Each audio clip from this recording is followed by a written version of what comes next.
আমাদের মাগুরা জেলার যুগ্ম সাধারণ সম্পাদক মানে সদ্য বিলুপ্ত কমিটির তিনি দীর্ঘদিন ধরে অসুস্থ। এই অসুস্থর কারণ হচ্ছে তিনি একাধিকবার জেল খেটেছেন এবং গত 14-15 আন্দোলনের পরে তিনি লম্বা সময় ধরে রিমান্ডে ছিলেন।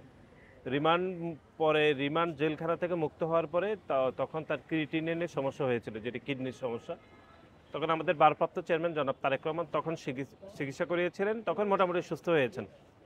আবার ইদানিং আবার তিনি অসুস্থ হয়ে গেছেন। পরে পরীক্ষা নিরীক্ষা করে দেখা যাচ্ছে যে দুইটি কিডনি আসলে কোনোটাই ঠিকভাবে ফাংশন করছে না। এখন কিডনি ট্রান্সপ্লান্টের বিষয়ে আলাপ চলছে। তো এটা যেহেতু খুবই ব্যয়বহুল, আপনারা জানেন, বেশ ভালোই ব্যয়বহুল।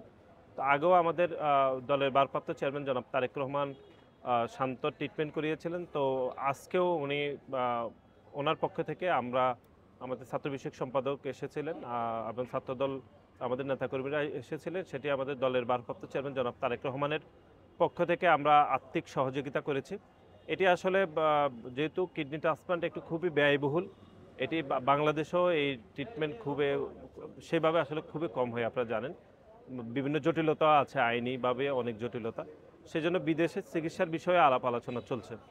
তো এটি হচ্ছে যে গত 15.5 বছর 16 বছর ধরে যে বিরোধী দলের নেতাকর্মীরা যে লম্বা সময় ধরে তারা যে নির্যাতনের শিকার হয়েছে, যারা অনেকে পঙ্গুত্ব বরণ করেছেন, অনেকে গুম খুনের শিকার হয়েছেন, কিন্তু যারা বেঁচে আছেন তাদের মধ্যে এক ধরনের আপনি দেখেছেন যে অসুস্থতা, দীর্ঘমেয়াদী সমস্যাগুলো হয়েছে নির্যাতনের কারণে। সেটি শান্তর ক্ষেত্রে হয়েছে যে তিনি লম্বা সময় ধরে আসলে রিমান্ডে ছিলেন। রিমান্ডে নির্যাতনের কারণে তার ক্রিয়েটিনিন এত বেশি বেড়েছে যেটা একদম মূল কিডনিতেই সমস্যা করেছে।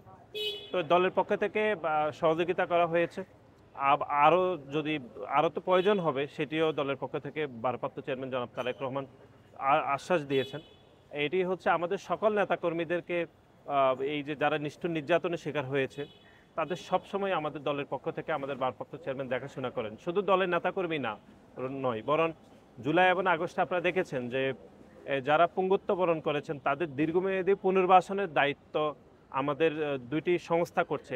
আমাদের দলের দুইটি, একটি হচ্ছে আমার বিএনপি পরিবার এবং জিয়াউর রহমান ফাউন্ডেশন, এবং এই দুইটি আমার বিএনপি পরিবার এবং জিয়াউর রহমান ফাউন্ডেশন দুইটির মূল যে উদ্যোক্তা সেটি হচ্ছে আমাদের দলের ভারপ্রাপ্ত চেয়ারম্যান জনাব তারেক রহমান। ওনার নির্দেশনা এগুলো হয়ে থাকে।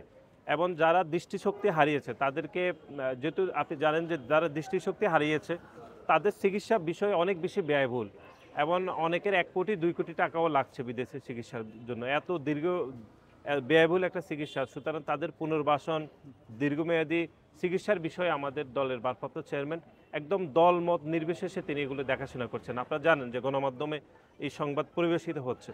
এটি হচ্ছে যে তিনি একটি অভিভাবক সুলভ হিসাবে তিনি দেশের মানুষকে দেখাশোনা করছেন, ছাত্র জনতাকে দেখাশোনা করছেন, একই সাথে দলীয় নেতাকর্মীদেরকেও তিনি দেখাশোনা করছেন। সবাইকে সমানভাবে তিনি দেখাশোনা করে এই একটি নিষ্ঠুর নির্যাতনের শিকার যে একটি প্রজন্ম থেকে প্রজন্ম হয়েছে, সুতরাং এটি তারই অংশ হিসাবে আজকে এখানে শান্তকে আমরা আর্থিক সহযোগিতা করেছি, এবং আমরা আশা করছি শান্ত খুব দ্রুত সুস্থ হয়ে ফিরবে আমাদের মাঝে।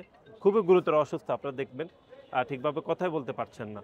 আমরা শান্তর সুস্থতা কামনা করছি।